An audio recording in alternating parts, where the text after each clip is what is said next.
Thank you. So up above, you will see the English translation of Walter Benjamin's The Theologico-Political Fragment.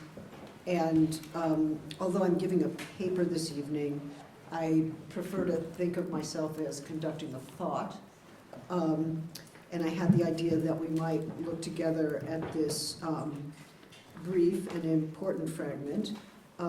It opens up several questions about the status of religion in Benjamin's work, and I think perhaps my talk may have some resonances with Catherine Malabou's. Two questions tend to emerge when I teach this short text. One of them is whether Benjamin understands the divine as a purely immanent feature of the world. The second has to do with this notion of the rhythm of transience that appears in the text, and simply put, whether the rhythm of transience is itself transient. That is, it comes and goes, but not in a regular or law-like way.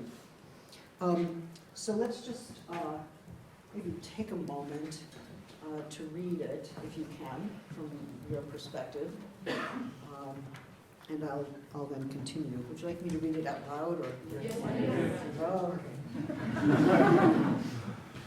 okay. Only the Messiah himself consummates all history, in the sense that he alone redeems, completes. Okay? He alone, the Messiah that is. The Messiah here. Yeah. Okay. Only the Messiah himself consummates all history, in the sense that he alone redeems, completes, creates its relation to the Messianic.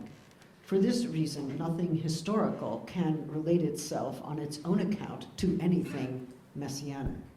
Therefore, the kingdom of God is not the telos of the historical dynamic. It cannot be set as a goal. From the standpoint of history, it is not the goal, but the end.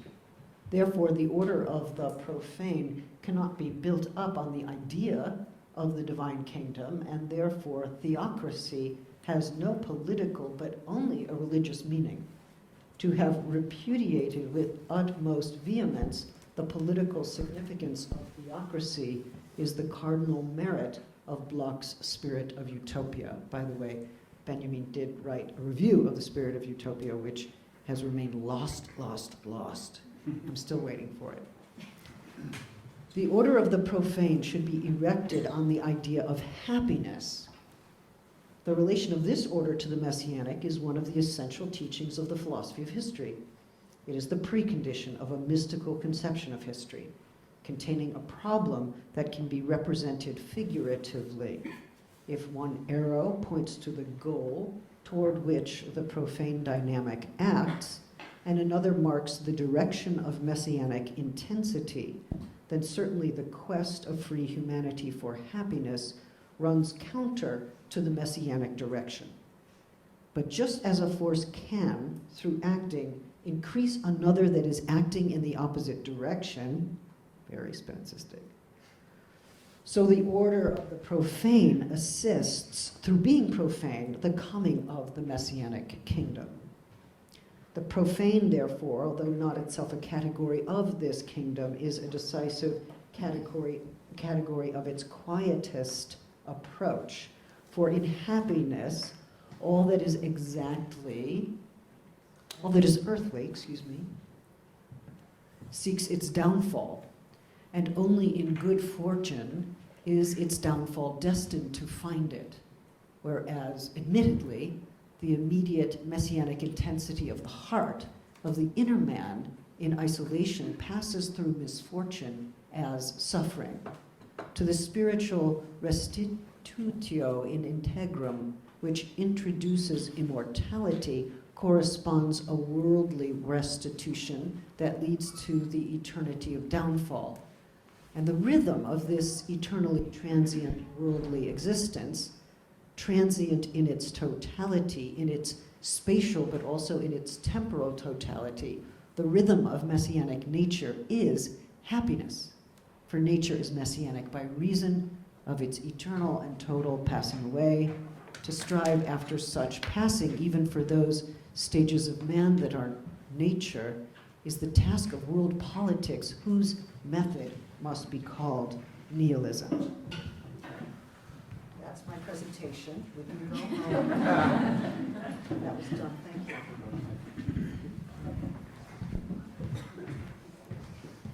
Okay, so two questions tend to emerge when I teach this short text. One of them is whether Benjamin understands the divine as a purely immanent feature of the world. The second has to do with this notion of the rhythm of transience that appears in the text. And the question is whether the rhythm of transience is itself transient. That is, does it come and go, even if not in a regular or law-like way? Or do we say that transience comes and goes in a rhythmic way, suggesting that the rhythmic is not at all transient? It repeats regularly as living things come and go.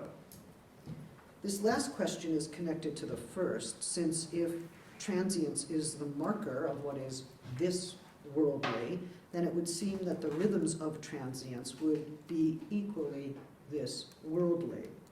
But that conclusion is not so easily arrived at. What becomes surprising as we read along, or rather one thing that does, is that Benjamin identifies a certain happiness with this rhythm of transience. So that happiness, so is that happiness this worldly or otherworldly? Is it some kind of crossing of two temporalities that we might be able to think about in an interesting way? The title of my talk this evening is One Time Traverses Another, Benjamin's Theologico-Political Fragment. A few years ago, I offered a reading of this text in relation to Benjamin's A Critique of Violence that I won't recapitulate for you this evening. I was surprised to learn that some readers thought that in that context, sacred life, in that essay, I think it's called Sacred Life and the Critique of Violence, I incorporated the divine into life itself, or found it incorporated there in Benjamin's text, and in so doing made the divine into a purely immanent feature of the world.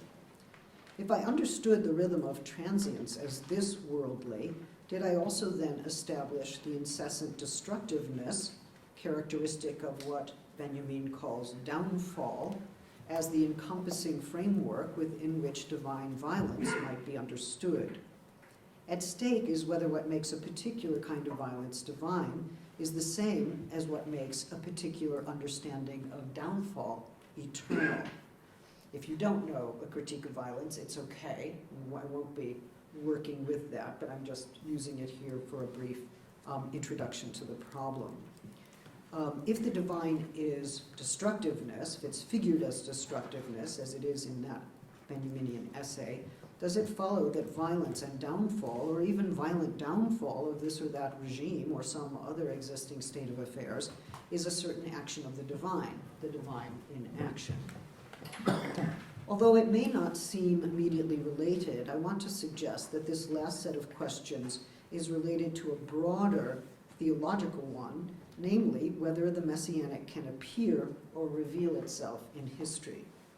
In my reading of Benjamin, the messianic does not and cannot follow the trajectory of revelation.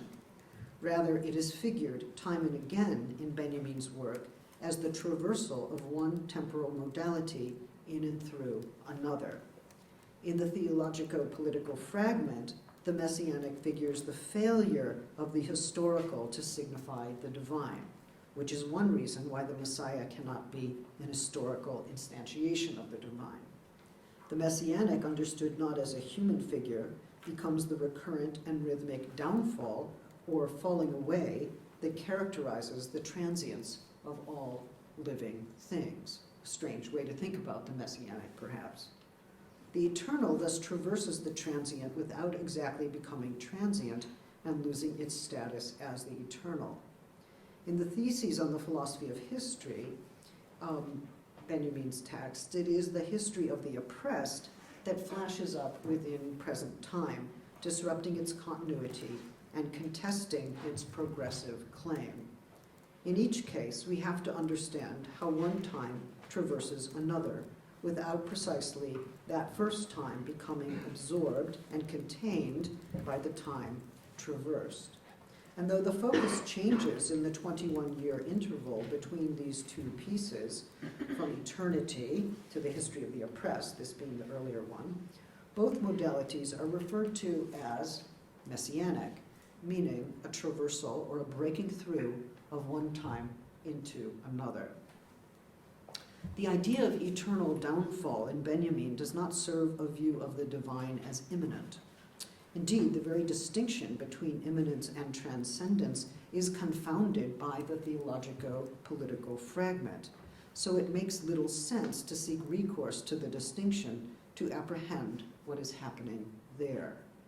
The immanent is itself broken up or traversed by what is eternal, which means that the eternal is both a feature of immanence and yet irreducible to it. It can be in it or of it without being fully encompassed by it. Indeed, the formulation that Benjamin supplies suggests that not only is this life transient, but that all life is transient, and that transience is that which recurs in this life and in all other lives or living processes. As you can see, we just arrived at quite a generalization. The recurrence of transience is not itself transient. In other words, there's no condition under which a living being is not brought about under the recurrent sway of transience. We lose others and things, and invariably our own lives are lost to others. And this lost business does not leave us alone as long as we are living. So let's stay, if we can, with this thought. If the recurrent character of transience is eternal, meaning that it has no beginning and no end, then the recurrence itself is not transient. And yet, if we can only understand recurrence as a feature of transience, then there is no recurrence itself. However, the particular form of recurrence that characterizes transience requires the multiplicity of transient beings or processes in duration, since without that multiplicity and duration, there would be no recurrence or reiteration, and so no punctual condition for what Benjamin calls the rhythm of transience. The rhythm seems to inform and exceed all things transient, and that situation does not cease happening, or rather, it would only cease with the destruction of all things transient, that is, when all transience has ceased. So as long as there is transience, there is this rhythm. If transience, however, is what characterizes the time of this life and of all life or living processes, then a principle or a movement that is eternal or non-transient traverses this time of the living. I use the term traverse to characterize the radical alterity of this eternity to transient life. Eternity characterizes the recurrence of transience, informs all transient things, and yet it is not reducible to the transience of any of those things. Indeed, the problem with which we must come to terms is the following.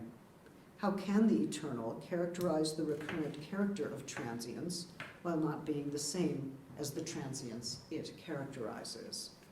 We might say that there's no instance of transience that cannot be understood as a recurrent moment of transience, and this would clearly lead to the conclusion that any given transient life is but an instance or a permutation of a recurrent transience, even an eternally recurrent transience. This loss, the one we know, this particular loss, is thus one of an infinite number of recurring losses. But there is no one loss or dying away in which every particular loss participates. Loss cannot take the form of a form. We are asked to understand this process of transience or downfall, Untergang, as a rhythmic recurrence. If any particular process that dies away or any particular dying away fails to exhaust the recurrent process of dying away, neither is it possible to say that whatever role the eternal plays in transience is itself transient, and that the eternal is but an instance of the transient and hence transient. The eternal recurrence of the transient is, I repeat, not transient, So even as we must understand this eternal recurrence as specifically characterizing transience, it's never absorbed or defeated by the transience that it characterizes. The one remains irreducible to the other, and yet the eternal recurrence at issue is less a Platonic form, as I just suggested, than a particular feature of musical, poetic, or metric patterns, closer perhaps to Pythagoras than to Plato. Rhythm does not enter directly into the visual field except in those cases where, for instance, we see the rhythmic sway of trees. For the most part, rhythm belongs to movement and to the auditory domain. One hears a rhythm in the midst of melody or moves with a rhythm when one dances, and there might be a silent rhythm, but that means that it is punctuated by something noisy, or that it itself punctuated a field of sound. Rhythms take various forms, but once they are established, that is, in order to remain rhythmic, they have to repeat in some regular ways. If we are trying to figure out in what sense rhythm is eternal, then it cannot be that we can discover this or that rhythm, and we cannot say that this one is eternal and this other one is not. We can't really give an example without making a mess of what we're trying to say. In any case, we don't really have to, since it seems, at least for Benjamin, that not every rhythm is eternal, only the one that characterizes the rhythm of downfall, Untergang, so we are left having to understand what that means. To recapitulate, we are left with a formulation that suggests that the eternity of transience, or what Benjamin himself calls the eternity of downfall, both marks and exceeds the domain of transience, and so the domain of immanence itself. Indeed, the eternal recurrence at play in this formulation is precisely not an immanent dimension of this life, but an entry or interruption of the eternal within the transient. It is in transience without being of it, and this leads us to ask how one temporal modality, eternity, can enter into and inform another, transience, without ever becoming fully absorbed by the latter. To understand this entry of one temporal modality into another, one has to turn to Benjamin's notion of the messianic. And since it is reformulated several times, it's important to distinguish among the versions he offers and to determine which one is most pertinent to the question under consideration here.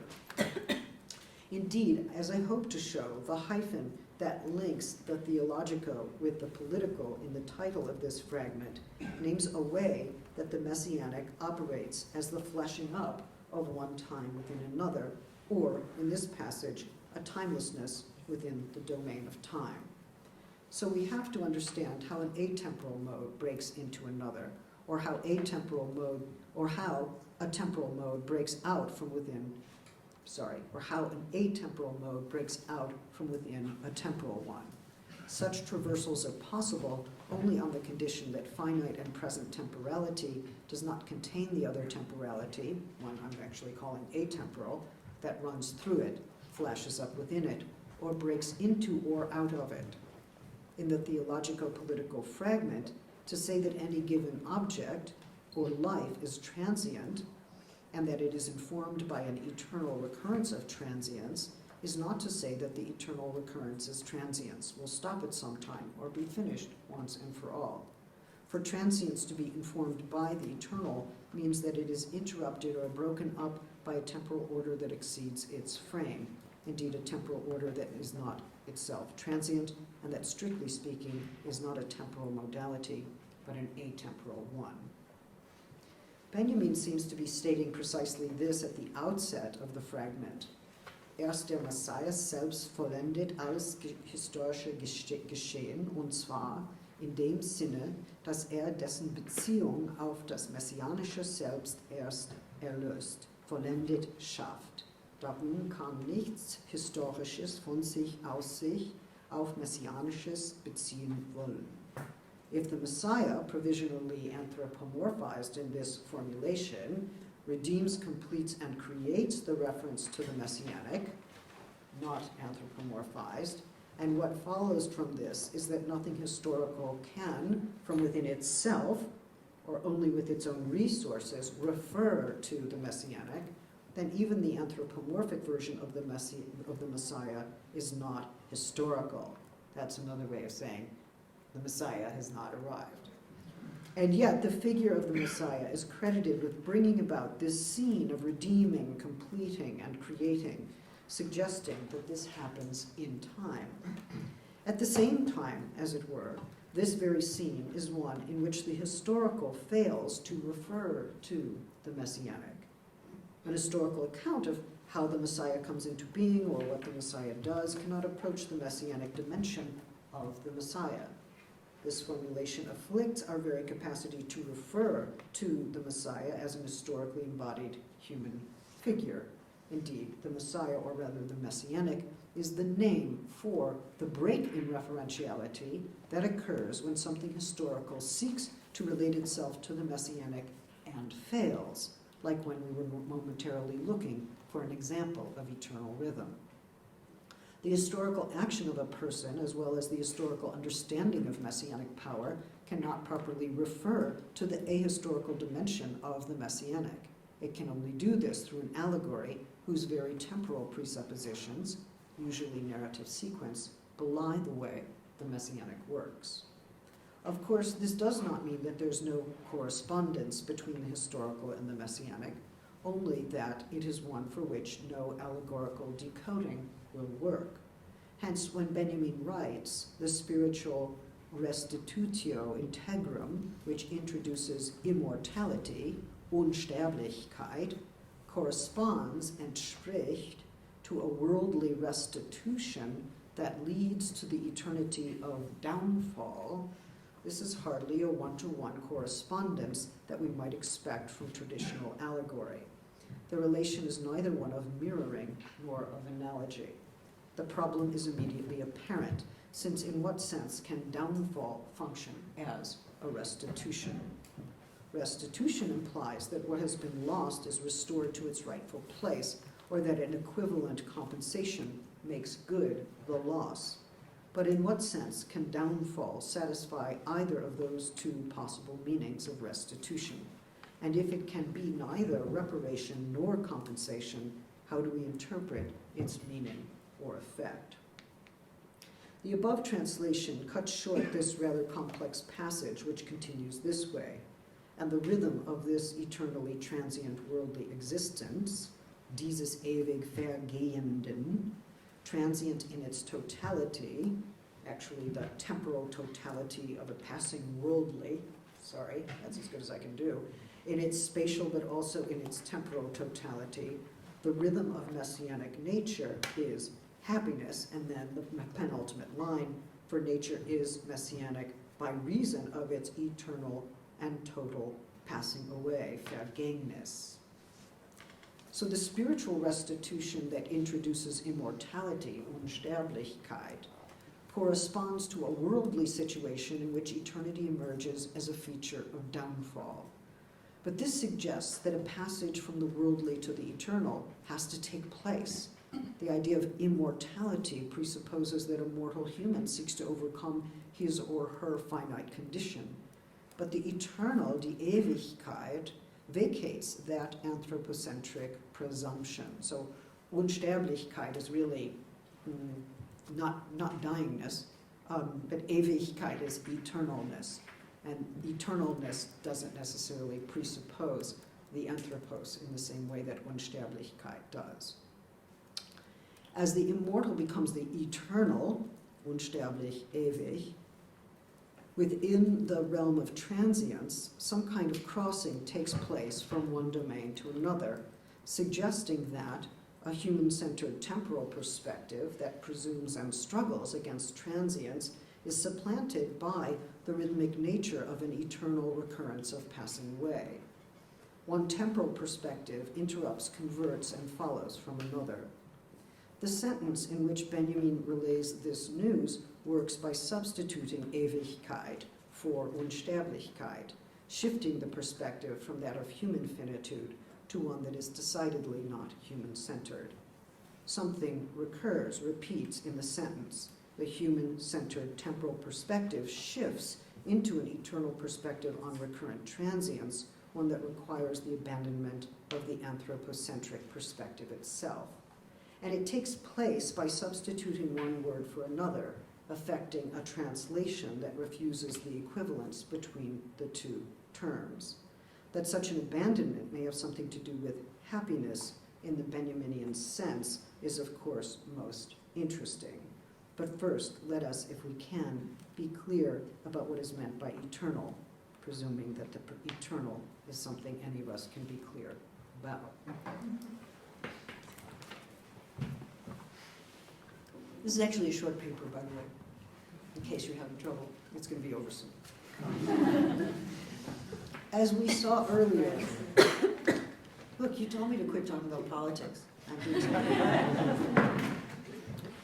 As we saw earlier, the eternal no longer is found exclusively in a spiritual domain considered distinct from a worldly one, but becomes a characteristic of transience or downfall that defines the worldly. At the same time, it would be a mistake to say that the eternal is now expressed in some final and readable form within the worldly or worldly terms, since we have already established that nothing in the historical or the worldly can adequately or properly refer to the messianic. So neither the eternal nor the messianic is expressed directly or instantiated in the transient and finite world. It enters in a more oblique way. One might suspect that the messianic is not all of what is meant by the eternal, but for Benjamin, it seems to be the name for nature in its eternal and total transience. So when he talks about the messianic, he's talking about nature in its eternal and total transience. If we conclude that the messianic is such a nature, and it includes the eternal, has that as its meaning, we've probably missed the point that the messianic works in and through nature and its transience in a way that remains irreducible to it. The conclusion is not that the messianic belongs to another order, but only that it operates within this one as a constitutive alterity, breaking in, breaking out, flashing up, confounding without collapsing the spheres of the this worldly and the otherworldly. This point becomes more important when we ask about the meaning of happiness in this small text, but also as we turn even briefly to the meaning of that hyphen that joins the theological with the political. In my essay, which I think was originally titled Sacred Life in Benjamin's Critique of Violence, I sought to consider the following line from the fragment.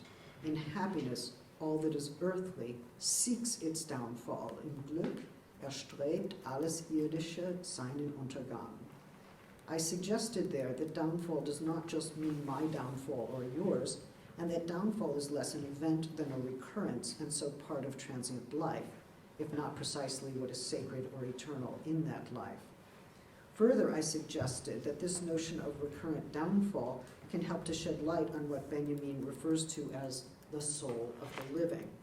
This remains an enigmatic notion in that 1921 essay, especially when Benjamin writes, violence can be inflicted relatively against goods, right, life, and such like, but it never absolutely annihilates the soul of the living, die Seele des Lebendigen.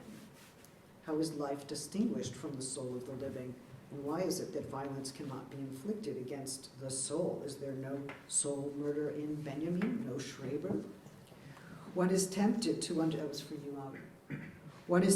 understand Benjamin as subscribing to a certain kind of Platonism, since life, including corporeal life or even mere life, bloßes Leben, is itself not invulnerable to destruction. What is indestructible, rather, is the soul of the living, and even divine violence cannot do away with this.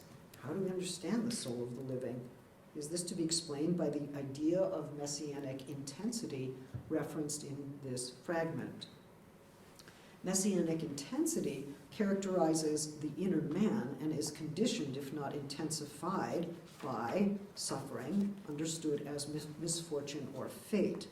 To suffer from fate is precisely not to be the cause of one's own suffering. Such suffering follows from no moral or causal set of grounds. It persists prior, even apart from individual responsibility, guilt, or moral law. This domain of suffering underscores that not all suffering is brought upon oneself. It delineates the limits of reflexive forms of guilt that assume that the self is always the cause of its own suffering. Indeed, it is not just that the self does not bring about its own suffering, but that its own suffering is not finally its own. Without cause, yet recurrent, this domain of suffering is described by Benjamin as bearing a rhythm, and even as the condition of a certain kind of happiness, and it has an impersonal power and reach. He writes, "The rhythm of this eternally transient worldly existence, transient in its totality, in its spatial but also its temporal totality, the rhythm of messianic nature is happiness." Can we understand happiness as the apprehension or the undergoing of the rhythm of transience? Does it consist in the abandonment of an anthropocentric relation to loss? One way of understanding this is to consider that what one suffers and loses is part of a recurrent suffering and losing, and that one is paradoxically connected to broader rhythms of loss, even in one's own private and most isolating sorrow. So even if what I love is lost, or if I myself will be lost to life, I am yet part of a rhythm in which it seems the living undergo a certain downfall inevitably. It is interesting that this recurrence of downfall is described through a poetic or musical term, rhythm, since that seems to be already an aesthetic formulation of demise. It draws upon strong romantic traditions that posit, say, a musical language of nature, Rousseau, Goethe, but also suggests a certain affinity with the Nietzschean claim that only as an aesthetic phenomenon is life justified. And although Benjamin is surely less interested in the justification of life, he does suggest that happiness may well be an internal musical dimension of mourning and sorrow, if not its outcome, a kind of lamentation. In what sense can this be true? Indeed, the rhythmic dimension of suffering becomes the basis of the paradoxical form of happiness with which it is twinned. If the rhythm of the messianic is happiness, or produces it, and the rhythm consists in an apprehension or an undergoing that all is bound to pass away or undergo its downfall, then this rhythm, the rhythm of transience itself, is eternal, connecting the inner life of the person who suffers, with what is eternal, and so vacating the singular perspective of the finite individual. This seems to account for that restricted sense of life that is invoked by the commandment. It is not the opposite of mere life, since transience surely characterizes mere life. It is rather mere life grasped as the rhythm of transience, and this provides a perspective that is counter to the view that life itself is sinful or must be paid for with death. There is then a kind of correlation between inner life and a suffering that is eternal, that is unrestricted to the life of this or that person. And though it seems that we are being counseled to adopt this point of view on individual suffering, Benjamin invokes an even larger scale, a greater humility. The embrace of transitoriness implies the loss of the very first-person perspective that would make the embrace. To hear or sense the rhythm of transience is precisely to allow one's own loss, even the loss of one's own finite personhood, to become at once small and iterable. Happiness seems to follow from the vacating of the anthropocentric conceit, the focus on what I lose or have lost, or the implications of that first person, even at the moments of extreme loss, repeated by others I do not know and never lost. The loss of the radical singularity of the first person I becomes one way to apprehend the rhythmic dimension of loss. Happiness, rather, is that rhythmic movement or sound by which each and every living process is washed away, thus linked with one another in their vanishing. One might understand this as a radical break with narcissism, including, most importantly, the negative narcissism of guilt. In a brief text called He, 1917, Franz Kafka writes about the judgment of others, the necessity to fight that judgment, but also the limits of winning any such fight. It's concerned with life and death, fighting for one's life, although not precisely the life and death struggle we know from Hegel. The short investigation takes place on and off through probing the possibilities and limits of the third person, he, representing at a textual level the attempted evacuation of the first person, and even, alas, the proper name. In a sense, it is a text about the third person, how much can be said in that voice and from that perspective. He, Kafka, writes, the difference between yes and no that he says to his contemporaries and those that he should actually say might be likened to the difference between life and death, and is just as vaguely denied by him. Further, he writes, the strength to deny, die Kraft zum Verneinung, that most natural expression of the perpetually changing, renewing, dying, reviving, human fighting organism, menschlichen Kämpferorganismus, we possess always, but not the courage, den Mut aber nicht, although life is denial, Verneinen, and therefore denial, affirmation, also Verneinung, Bejahung. The third person, he, is one about whom Kafka makes some rather firm claims. He follows the above passage with this one. He does not die along with his dying thoughts. Dying is merely a phenomenon within the inner world, innerhalb der inneren Welt, which remains intact even if it too should only be an idea, a natural phenomenon, eine Naturerscheinung, like any other, neither happy nor sad. Earlier, Kafka adds the following, death is to the individual like Saturday evening to the chimney sweep. It washes the dirt from his body, den Ruß vom Leib. Let us keep in mind this idea that death absolves moral fault, since from early on this idea can be found also in the writing of Benjamin.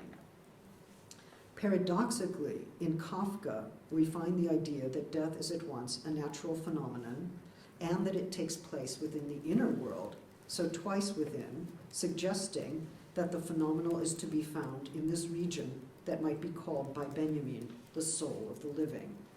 This phenomenal interior is precisely the depersonalized zone of death, one that crosses the phenomenal and the non-phenomenal in ways that prove difficult to conceptualize within ready spatial categories.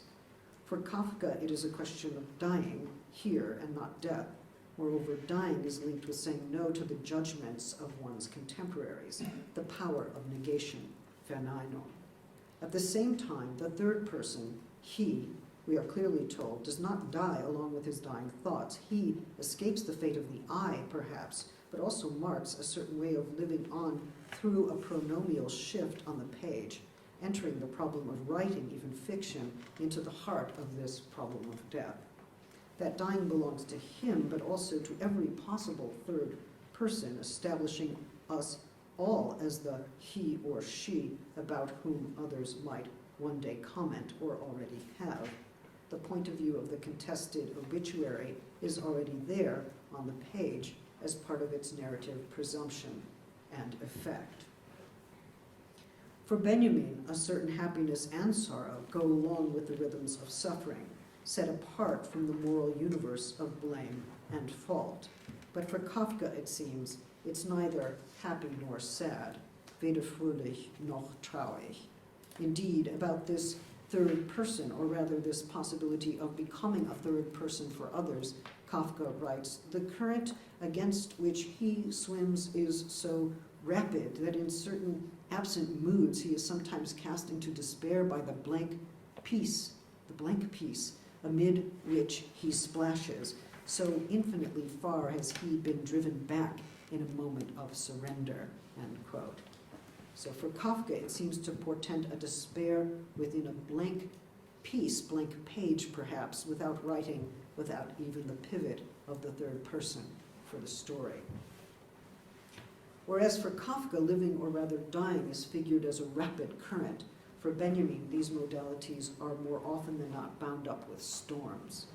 In The Meaning of Time in the Moral Universe, published in 1921, Benjamin figures forgiveness as a storm that eradicates all traces of guilt, echoes of Kafka's chimney sweep suddenly now swept clean.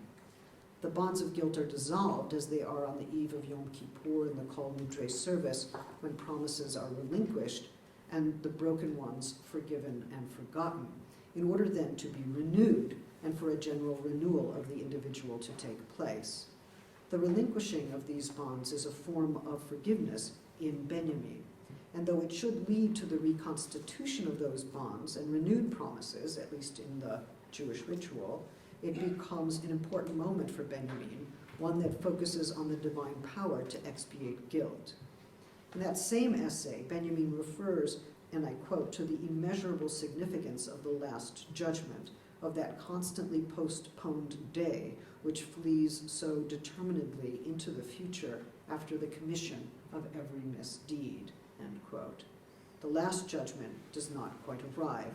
It is a permanently postponed appointment, and in this way vanquishes the idea of the day in which there is a final reckoning or judgment of guilt or expiation.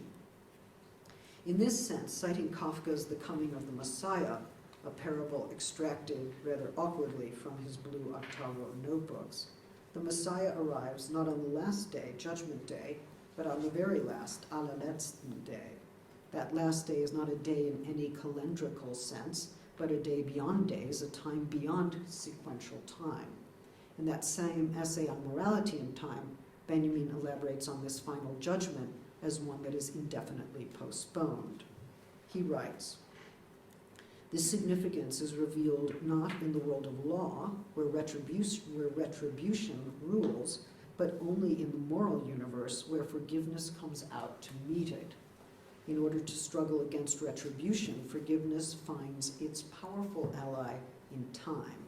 For time in which ate, moral blindness, pursues the evildoer, is not the lonely calm of fear, but the tempestuous storm of forgiveness which precedes the onrush of the Last Judgment and against which she cannot advance. This storm is not only the voice in which evildoers' cry of terror is drowned, it is also the hand that obliterates the traces of his misdeeds, even if it must lay waste to the world in the process." So, another version of downfall. The references here to the drowning of the cries of the evildoers and the hand that lays waste to the world recall this same eternal recurrence or downfall, suggesting that the non-anthropocentric apprehension of transience is what releases the human subject from guilt, self-vilification, and cycles of retribution. It obviously opens up the question of the broader idea of destruction that is so central to the idea of divine violence developed in the Critique of Violence, written only a year before. And there, as I mentioned before, there is this enigmatic claim about the soul of the living. It would now appear that the soul of the living is precisely the recurrent rhythm of transience and the reformulation of eternity as this rhythm. That is why it cannot be destroyed. If no violence can be done to the soul of the living, it's precisely because that soul, understood as messianic intensity, is characterized precisely by that rhythmic recurrence of loss. It is the very rhythm of destruction, so any effort to destroy it is already under its sway. Messianic intensity is the happiness that follows from this eternal downfall, or is coincident with it, precisely because it constitutes the unshackling of guilt and the release from cycles of debt, recrimination, and revenge. In a sense, we are tracking a specifically Jewish departure from the cycles of Greek tragedy. This particular form of happiness does not imply that we should all be happy that we will pass away, or that we will inevitably lose those whom we love most. Neither does it mean that we ought to pursue a politics that mandates the destruction of living beings. Rather, the apprehension of transience is what interrupts cycles of retribution, which would include accusations of guilt and rationales for war. Further, from the perspective of eternal transience, my own life is equal to the life of every other, indeed of every other living process, equally subject to this eternal, recurrent, dying away. The Theologico-Political Fragment begins with, I think, a mute citation to Kafka, whose parable, The Coming of the Messiah, begins with a similar line and cadence. Kafka writes, the Messiah will come when the Messiah, as soon as the most unbridled individualism of faith becomes possible, when there is no one, niemand, to destroy this possibility and no one to suffer its destruction. Hence the graves will open themselves. Kafka figures a time when there is no human figure on the landscape as the time when the Messiah will come. This means that the Messiah himself will not be a one, and that we are asked to imagine a non-anthropocentric understanding of the messianic in terms of a non-human time. The deconstitution of the human subject into its living soul is precisely the access to the non-anthropocentric basis of his or her happiness, a link with an eternal rhythm that washes away the traces of guilt and affirms transience as an eternal link among all living beings. If we then finally turn to the question of the hyphenated link between the theologico and the political, we can see that no causal or prescriptive relation is implied. What is at stake is a form of destruction that is directed against legal violence, its compulsory ordering of the subject through the inculcation of guilt in the critique of violence. The final line of the Theologico-Political Fragment opens up the question of nihilism, and yet refuses its facile reduction to a political injunction for humans to destroy institutions at will. Benjamin writes, and I quote again, "To strive after such passing, eternal and total passing away, even for those stages of man that are nature, is the task of world politics, whose method must be called nihilism." In fact, Benjamin does not say that it must be called nihilism, only that it has been called zu heißen hat, suggesting that his statement is less prescriptive than descriptive. The final line remains, however, perplexing. To strive after, diese zu erstreben, certainly suggests that some historically existing human figure is striving, even when that human remains in its natural stages. This striving, which may or may not be intentional, is apparently equivalent to the task of world politics, that is, a politics that is not restricted to a given community or nation. If there is to be a world politics that transcends the local or communitarian instances we know, it will be one whose method is nihilism. Here Benjamin identifies this striving of humans and this task of world politics, and further claims that there is a method in this striving. Method is a curious term. We're calling Methodism or scientific method difficult to understand as a method of nihilism. If, however, we think of this method as a repeated application, then it would seem that Benjamin is giving voice yet again to the problem of what recurs eternally. The task of world politics would be nihilism to the extent that human institutions can be deconstituted and renewed, that they are grounded neither in natural nor divine laws, considered immutable. Indeed, in the place of eternal laws derived from nature or religion, Benjamin proposes an eternity of the destructible, insisting that the transient character of institutions implies that they can be taken apart, overthrown, and that revolution remains a permanent possibility of humanly crafted political structures. Human deeds can be forgiven and pass away, and so too can human institutions suffer downfall and pass into history or indeed oblivion. It is a world politic at issue here precisely because the worldly is characterized by the rhythm of eternally recurrent downfall. Regimes fall, as they must and as they do, and this means that none of them can claim to be eternal, and yet an eternal truth seems to imply and to be their very downfall. Music to someone's ears, but whose and in what key, and who will be around to sense it. Thank you.